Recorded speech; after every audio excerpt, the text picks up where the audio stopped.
The galaxy had long forgotten how to laugh. On 1,000 worlds, from the sand dunes of Valtor 9 to the sky thrones of Coron Prime, seriousness ruled like a tyrant cloaked in silk. The Galactic Imperium, a rigid coalition of hyper-civilized species, had standardized every aspect of life, from planetary dress codes to laughter quotas. Humor was taxed, satire banned outright. Jokes, even mild ones, were archived in vaults with nuclear security. And in the middle of it all, on the bureaucratic capital world of Archivalists 6, where every citizen wore identical gray robes and filed paperwork for breakfast, lived a girl named Rilana Kesh.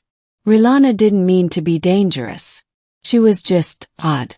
She smiled too easily. Her uniform was often wrinkled. She doodled in the margins of official forms, dragons eating starships, or octopuses lecturing senators. And worst of all, she laughed. Loudly. Publicly. At 23 standard cycles old, Rilana worked in the Ministry of Historical Accuracy, a massive, sterile complex dedicated to purging the past of anything inefficient. It was here she first encountered the book. A misfiled volume, nearly incinerated in a digital purge, had slipped into her inbox. No barcode. No title. She opened it with idle curiosity, and her world tilted on its axis. It was a Terran artifact, the complete works of satirical Earth literature. Vonnegut, Ain, Well, Adams, Carlin, even a few forgotten digital comics, sharp and clever, dripping with irreverence. She laughed so hard her superior filed a behavioral report. But it was too late. The virus of humor had infected her. She started slipping quotes into official memos, filing requests for fake departments like the Ministry of Overthinking or the Bureau of Sandwich Equity. People noticed. Her files were flagged. Surveillance followed. Still she pressed on. Secretly, she began making copies of the book and leaving them across the city, under benches, behind urinals, inside bureaucratic manuals. And wherever they appeared, the laughter spread like a contagion. Middle. The Galactic Imperium, slow-moving as it was, responded the way empires always did, with disproportionate panic.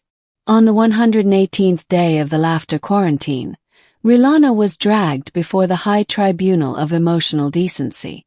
A trial was held, transmitted across systems as a grim warning.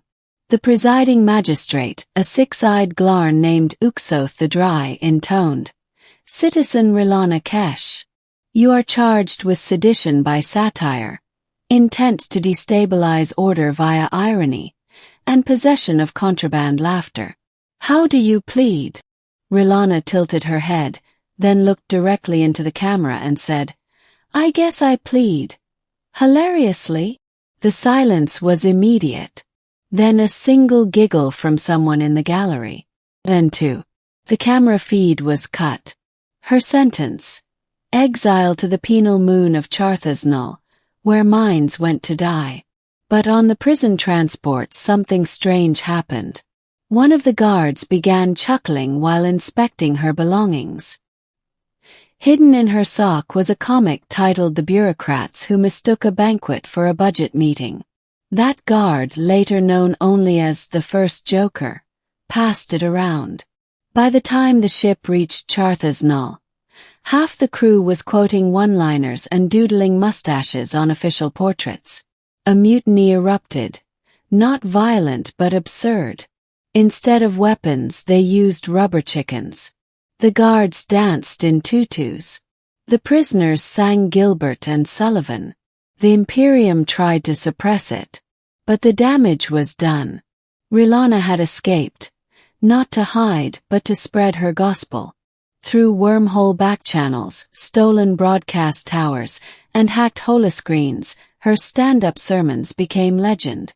She told tales of emperors who couldn't find their trousers, of warlords who declared vendettas because someone stole their parking spot, of worlds conquered not by armies, but by obscure tax forms. And people listened. People laughed. Then they started to question. If the Imperium is so strong, why is it afraid of jokes? The Empire responds. By the second year of the satirical rebellion, over 100 systems had declared themselves free zones of irony. Citizens burned official robes and danced in banana costumes. A planetary governor was impeached after being hit with a cream pie mid-speech. His outraged quote, "This is a crime against dignity," was printed on T-shirts galaxy-wide. The Imperium launched a formal response. Operation Sobriety failed spectacularly. Agents assigned to infiltrate Rilana's movement often defected after exposure. One infamous case involved a double agent, Agent Q7, who'd been trained since childhood in humor resistance. He lasted 3 minutes at a Rilana rally before collapsing in tears from laughter and quitting the Imperium entirely. Entire legions laid down arms for punchlines. In desperation, the Imperium created a monstrous AI, the algorithm of absolute authority. Its sole purpose: detect and eliminate all humorous expression in the galaxy. It worked briefly. The algorithm began censoring knock-knock jokes and memes mid-transmission. It rewrote historical records to remove sarcasm. It imprisoned sentient clowns. But then Rilana hacked it. She uploaded a single file, a parody musical titled "The Algorithm Gets a Crush."